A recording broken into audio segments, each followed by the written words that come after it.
still, you did this. Bonjour mesdames et messieurs, bienvenue dans ce nouvel épisode de The Mag. Aujourd'hui, nous avons l'honneur de recevoir un entrepreneur.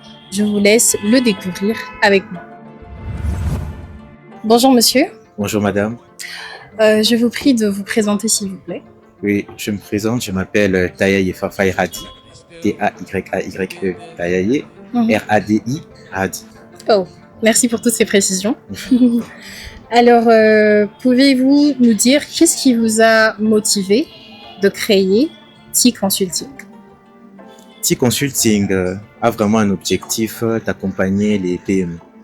Pourquoi précisément les PME? Parce que les PME sont les poumons d'une économie. Surtout dans les pays en voie de développement, les PME représentent la majorité des entreprises. Et T-Consulting a été créé dans le but d'accompagner ces PME à leur croissance et leur développement. Car si les PME sont en forme, notre économie sera aussi en forme, tout simplement. D'accord. Donc, vous avez vraiment voulu traiter avec les plus petits pour avoir, à votre niveau, un impact dans l'économie du pays. Pas forcément que les petits, nous travaillons aussi avec des grandes entreprises, ok. mais nous visons principalement les petites car, comme je l'ai dit, ils ont vraiment un rôle crucial au sein de notre économie. C'est pour cela que nous décidons de ne pas les négliger. Parce que généralement, les cabinets ont tendance à travailler avec les grandes entreprises et délaissent les petites entreprises, mais pourtant, ces petites entreprises ont aussi besoin d'accompagnement, tout simplement. D'accord. Est-ce que tout est parti d'un constat dans votre environnement avant de créer cette entreprise? Vous avez remarqué quelque chose, vous vous êtes dit, bon tiens, je pourrais créer une entreprise pour m'occuper des PME. Je dirais que c'est un mix entre le constat, mais aussi mes compétences. Parce que je suis gestionnaire de formation. Et une chose que j'ai eu à constater dans mon parcours entrepreneurial, la majorité des entreprises ne sont pas dirigées par des gestionnaires ou des économistes des formations. La majorité de mes clients sont des ingénieurs informatiques, des médecins, des ingénieurs agronomes. Il y a vraiment, pas du tout en tout cas, pas du tout des économistes ou des gestionnaires. Et lorsque un chef d'entreprise évolue par exemple dans le secteur agricole, il est ingénieur agronome, il ne va pas s'y connaître en comptabilité forcément, il ne va pas forcément s'y connaître en fiscalité. Et c'est là que nous avons le rôle de l'accompagner sur ces domaines-là en tout ce qui concerne la gestion des entreprises. Parce qu'une personne peut avoir les compétences techniques pour diriger un projet, une entreprise, mais pas les compétences managériales, les compétences d'un gestionnaire, tout ce qui touche à l'administratif. Et c'est là que nous accompagnons ces chefs d'entreprise. Ah, c'est parfait. Alors, même si j'ai l'impression que vous avez déjà répondu à la question que j'avais prévue pour vous, je vais quand même la poser.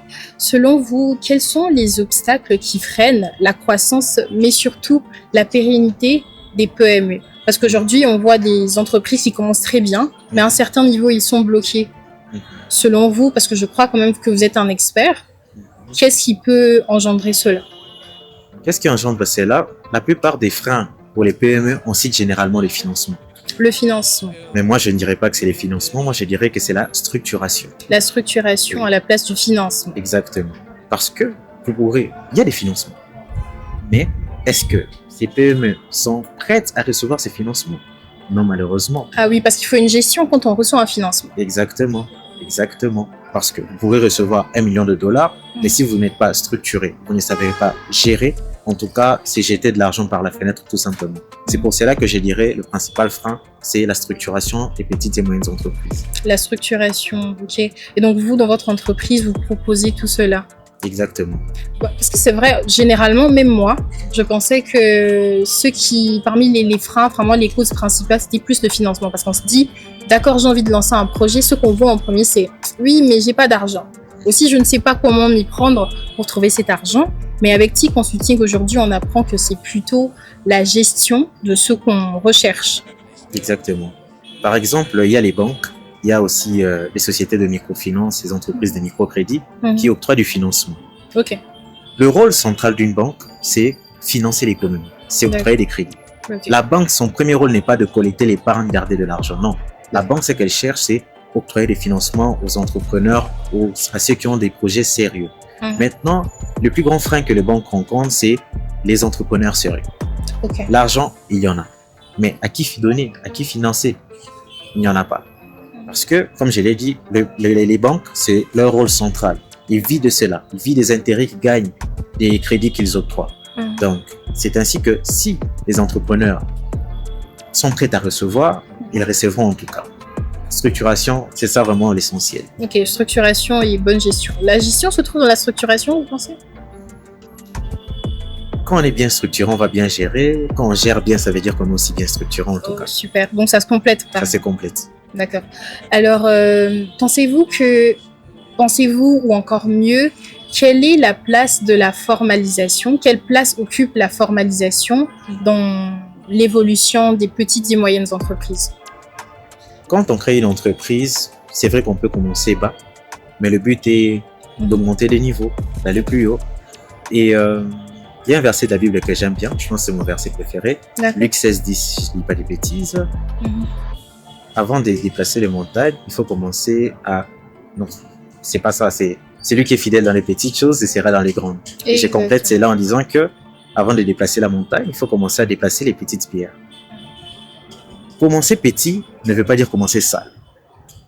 Okay, mais au moins on commence petit.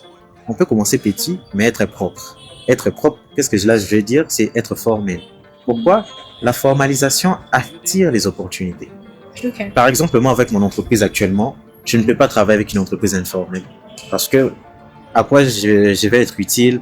Parce qu'elle n'a pas besoin de tenir une comptabilité, elle n'a même pas de papiers. Comment elle va payer ses impôts si elle n'a pas de numéro d'impôt? Donc vous voyez que si elle n'est pas formelle, moi je ne sers à rien en tout cas. Mais quand même, on accompagne les entreprises à se formaliser. L'important, c'est la formalisation justement, c'est aussi par rapport à des marchés. Okay. Par exemple, moi, si mon entreprise, généralement, récemment, j'avais eu à faire des polos, des t-shirts pour mon entreprise. J'ai dû chercher une imprimerie formelle qui a tous ses papiers pour me mettre une facture conforme, tout simplement. Parce que si je pars chez une entreprise qui n'a pas les papiers que je dépense chez lui, moi, en fait, plus tard, ça va me porter préjudice pour justifier auprès de l'administration fiscale que j'ai eu une charge qui est déductible, tout simplement. Donc là, c'est pour moi un peu le financier, mais une entreprise sérieuse, c'est difficile pour qu'elle travaille avec des entreprises non sérieuses. C'est pour cela que pour certains marchés, vous voyez, on demande par exemple le quitus fiscal, donc l'attestation que vous êtes en ordre avec vos impôts, etc. Donc c'est pour cela que c'est important, parce que lorsqu'il y a des gros marchés, une entreprise publique, par exemple, peut vous exiger un quitus fiscal, mais il y a aussi la facture normalisée. Je pense que vous avez eu à entendre parler de ça. Oui. Donc, il faut émettre une facture normalisée avant qu'une entreprise publique puisse vous payer. Oui. Donc, tout cela, il faut être formel. Si on n'est pas formel, on ne peut pas avoir accès à ces différentes opportunités. Donc, c'est là vraiment l'importance de la formalisation. Mais moi aussi, j'ai dit, c'est quel niveau de vision avez-vous? La vision. Okay. On dit souvent qu'il y a l'entrepreneuriat de croissance et l'entrepreneuriat de subsistance. D'accord. L'entrepreneuriat de subsistance, j'entreprends juste pour générer quelques revenus pour subvenir à mes besoins. Exactement, mais sans vision à long terme. Exactement. Mais l'entrepreneuriat de croissance, on se pose la question, j'entreprends aujourd'hui, je commence aujourd'hui avec mes maigres moyens pour que je sois où demain, dans 5-10 ans. Et lorsque on a cette vision, lorsqu'on a un entrepreneur de croissance, on pense justement à tout ça, la formalisation, etc. C'est pour cela que moi, je conseille toujours aux gens qui ont une grande vision, c'est vraiment de se formaliser. Aux entrepreneurs. Oui. C'est très pénible de se formaliser, mais c'est important si nous avons une bonne vision tout simplement et qu'on se voit très loin.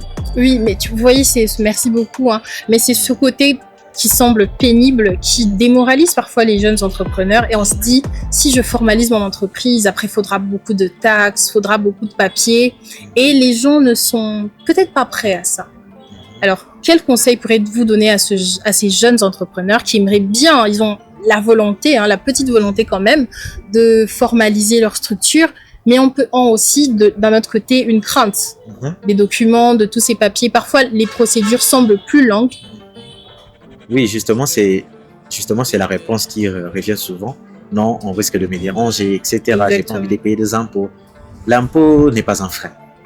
Parce que déjà, quand on paye l'impôt, ça fait de nous un patriote parce qu'on aide au développement du pays. Le développement du pays. Mais aussi, l'impôt n'est pas compliqué. Et vraiment, on ne paye pas beaucoup d'impôts.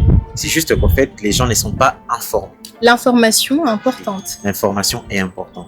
Par exemple, une micro-entreprise aujourd'hui qui réalise entre 0 à 25 millions de chiffres d'affaires. Au courant d'une année, elle n'a qu'à payer $30 d'impôts. Je ne sais pas si c'est beaucoup, si c'est peu, mais... Franchement, je pense que c'est rien quand même. L'année. $30. L'année. Et on va éviter de se formaliser juste pour $30. Non, tout simplement.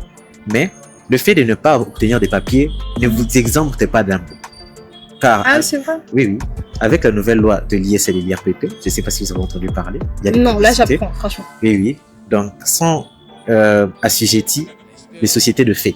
Mhm. Donc, disons que vous créez une boutique chez vous à la maison, vous décidez Ok. de vendre sans aucun papier. Mhm. Vous êtes une société de fait parce que Oui. vous fonctionnez comme une entreprise, mais Mhm. sans l'être légalement. Oui. Et automatiquement, vous êtes assujetti à l'impôt.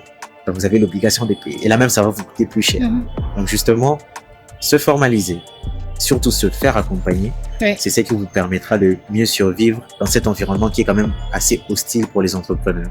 Alors, généralement, pour les jeunes entrepreneurs, lorsqu'ils veulent se lancer dans l'entrepreneuriat, il y a 2 contraintes.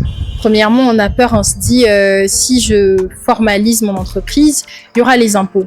Ensuite, il y a le plus grand problème, à mon avis, c'est le financement. C'est vrai, on a des très beaux projets, mais où est-ce que je trouve l'argent? Comment je fais pour trouver des financements? Est-ce qu'on va accepter? Toutes ces questions-là autour.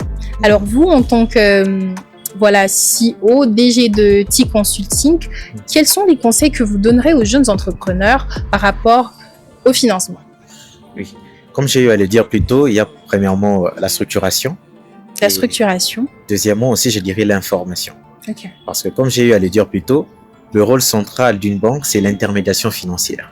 Donc, collecter l'épargne du public et la transformer pour octroyer des crédits aux agents en besoin de financement, tout simplement. Ok. Donc, ce qui permet à une banque de vivre, c'est les crédits qu'elle octroie et les intérêts qu'elle perçoit, ce sont ses revenus, tout simplement. Donc, en fait, les banques ont besoin que les entrepreneurs demandent des financements. Exactement, de financer. Parce que Ok. si elle ne reçoit pas ces intérêts-là, la banque ne peut pas Elle vivre. peut pas fonctionner, en fait. Exactement. Et maintenant, généralement pour les PME, elles n'ont pas besoin de grosses sommes. Généralement, ça varie entre 500 à 10 000 dollars maximum. Ok. C'est pour cela qu'il y a les microfinances. Les Sociétés de microfinances. microfinance. C'est quoi la microfinance? C'est juste le fait d'offrir des services financiers et non financiers Mhm. aux personnes exclues du système traditionnel. Le système traditionnel, c'est les grosses banques. Et les Ok. microfinances, justement, comme Finca, IFOD et autres, sont là justement pour octroyer des financements à ces petites entreprises. Ok. Et j'ai eu à le dire, elles offrent des services financiers et non financiers. Dans les services non financiers, il y a aussi l'éducation financière. L'éducation financière. Elles aident les entreprises à se structurer, à avoir l'information, à avoir une bonne gestion, justement pour bien gérer ces crédits-là. Parce que c'est à leur avantage. Elles donnent le financement à un entrepreneur Mhm. que ces sociétés savent qu'elles ont eu à bien former pour s'assurer qu'elles ne fassent pas, cet entrepreneur ne fasse pas n'importe quoi avec cet argent. Donc, Ok. c'est tout simplement ça. Et généralement, les procédures pour obtenir les financements, il n'y a rien de compliqué. C'est juste que vraiment, comme je l'ai dit encore, les entreprises manquent beaucoup de structuration. Oui, c'est vrai. Parce qu'en fait, au fur et à mesure qu'on avance, je comprends que lorsqu'on veut se lancer dans l'entrepreneuriat, il faut pas mal de formation.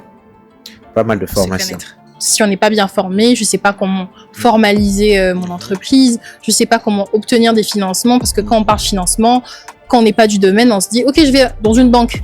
Alors qu'il existe d'autres structures, d'autres alternatives pour les petites entreprises surtout qui débutent à peine de trouver des financements. Donc la place de l'information est assez importante dans le lancement d'une entreprise. Alors. Exactement. Parce que justement, n'oubliez pas que les banques microfinances sont aussi des entreprises. Mhm. Quand vous débutez votre entreprise, le but est de la rentabiliser, justement, Exactement. d'en tirer des bénéfices. Vous investissez 1000, vous espérez devenir avec 2000 par exemple. Mhm. La banque, c'est la même chose. Lorsque vous octroyez un crédit, le but est qu'elle puisse recevoir aussi des intérêts. Ah, Est-ce que vous aimeriez investir quelque part où c'est risqué? non, hein. Pourquoi la Personne. banque fera pareil? C'est Exactement. tout simplement ça. Donc, il faut se mettre à la place du banquier aussi. Mhm. Mais si vous démontrez des capacités que vous pouvez rentabiliser, que vous êtes sérieux, que vous êtes tout propre, Mhm. la banque n'a aucune raison. Exactement. simplement Si vous de êtes bien refuser. structuré, vous avez une entreprise formalisée, vous Exactement. remplissez la procédure, et ce sera parfait. Exactement. Alors comme je l'ai dit tantôt, plus on avance, je comprends que la place de la formation est cruciale pour évoluer dans le monde de l'entrepreneuriat. De là découle la question suivante. Quelle importance accordez-vous à la formation professionnelle dans le renforcement des compétences dans l'entrepreneuriat? Dans l'entrepreneuriat. Justement, depuis le début que je parlais de structuration. Oui, Pour être structuré, si vous ne vous faites pas accompagner, vraiment main dans la main, d'accord. il faut se faire former. Car Ok. si vous vous faites former, vous allez acquérir des compétences solides qui vous permettra de mieux gérer votre entreprise tout simplement. C'est pour cela que même dans notre cabinet, nous sommes en train de voir comment instaurer une formation en gestion des entreprises, justement pour viser particulièrement les petites entreprises pour leur aider dans la gestion. Parce que comme j'ai eu à le dire, beaucoup d'entrepreneurs que je rencontre ne sont pas des économistes ou des gestionnaires de formation. Ça, c'est vrai aussi. Vraiment, c'est des médecins, ingénieurs. Parce que généralement, je demande quelle étude avez-vous fait, maths info, etc. Donc vraiment, rien à voir. Nous, les économistes et les gestionnaires, je ne sais pas où nous sommes, mais vraiment, nous sommes rares dans l'entrepreneuriat. Oui. Même à Silicon Village où nous sommes, vraiment, dans la plupart des bureaux, tout ce qui nous entoure, en tout cas, je suis le seul économiste, gestionnaire de formation. Et toi? Moi, j'ai pas croisé un autre. Oui. Vraiment, c'est rare. Il y a plus des informaticiens, médecins, ingénieurs, des architectes, etc. Vraiment, peu d'économistes, peu de gestionnaires. Ok. Bon, après, c'est vrai parce que tout le monde, en fait, essaye de trouver une alternative. Si je ne trouve pas, un boulot, un job où je me retrouve vraiment dans le domaine pour lequel j'ai étudié, je me dis l'entrepreneuriat, c'est une alternative. Sauf que là, maintenant, les gens sauront que lorsqu'on se lance dans l'entrepreneuriat, c'est très important d'avoir des très bonnes compétences, des bases solides. Et pour ce, il faut privilégier les formations. Les formations, ou si vous ne voulez pas vous faire former par manque de temps ou autre, vous pouvez aussi vous faire accompagner. Exactement, c'est pour ça. À des professionnels comme notre cabinet pour vous accompagner dans votre structuration, tout simplement. C'est parfait. Alors, Monsieur Radi, nous sommes déjà en train de chuter dans notre discussion. Maintenant, là, vous allez vous adresser à des jeunes qui ne sont pas forcément économistes, qui n'ont pas des compétences aussi aiguisées que les vôtres, qui aimeraient bien se lancer dans l'entrepreneuriat, mais ne savent pas vraiment comment s'y prendre. Ou le savent, mais à leur manière, pas de la manière dont il le faut.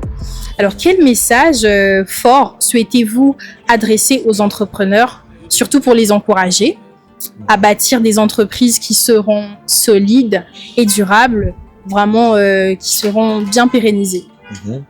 Bon, ce que je pourrais dire tout simplement, c'est premièrement de se lancer. Se lancer. Je parle de formation, etc., mais j'ai pas dit qu'il faut procrastiner. Vous ne vous lancez pas sous prétexte que non, je dois d'abord me former. Non, parce que au finish, on n'est jamais prêt. Donc, ce qu'il faut faire, c'est se lancer et continuer à apprendre sur le tas. Continuer à apprendre sur le tas. Ne pas négliger l'apprentissage. Généralement, il y a même des formations gratuites. Oui. Il y a des formations gratuites. Il y en a plein. Quand on y va, il y a peu de gens. Même la masterclass dont j'ai eu à vous dire que j'avais organisée sur comment constituer un dossier solide pour obtenir un financement bancaire. C'était gratuit. Mais il y avait peu de gens. Beaucoup de gens sont inscrits sur le Google Form. Peu de personnes sont venues.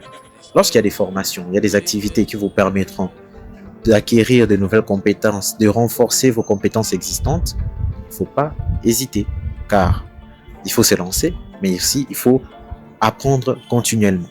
Déjà que le terrain va vous apprendre, mais lorsque vous avez la possibilité, la capacité, l'opportunité de suivre une formation, que ce soit en ligne ou en présentiel. Il faut vraiment se lancer, il faut lire des livres, il faut demander des conseils, etc. Donc, il ne faut vraiment pas hésiter à apprendre. C'est ça qui vous permettra d'éviter beaucoup d'erreurs et vraiment de continuer à bien évoluer. Mais comme je l'ai dit, ça dépend de si vous êtes dans l'entrepreneuriat de croissance ou dans l'entrepreneuriat de subsistance, tout simplement. D'accord. Merci beaucoup. Je pense que vraiment, après avoir suivi ce podcast, les entrepreneurs vont se retrouver. Et pour ceux qui hésitent encore de se lancer, ils ont ce qu'il faut, les conseils qu'il faut pour d'abord se lancer, ne pas attendre de se former à 100%. Parce que même apparemment sur le terrain, on va aussi apprendre beaucoup de leçons en nageant dans le monde. Exactement, parce que on peut très bien apprendre, mais la réalité, c'est toujours autre chose. Exactement. Donc oui, il faut apprendre, mais sur le champ de bataille aussi, que vous allez découvrir des choses. Il y a d'autres choses que je ne peux pas vous dire, mais que vous allez rencontrer. Donc, faut être flexible en tout cas. Il faut être flexible pour s'adapter et continuer à s'améliorer tout simplement. Voilà, comme on le dit souvent, on apprend à nager en nageant. Exactement, c'est en forgeant qu'on devient forgeron. Exactement. Merci beaucoup, c'était un plaisir de vous recevoir sur notre plateau. Je vous dis à bientôt. Merci beaucoup.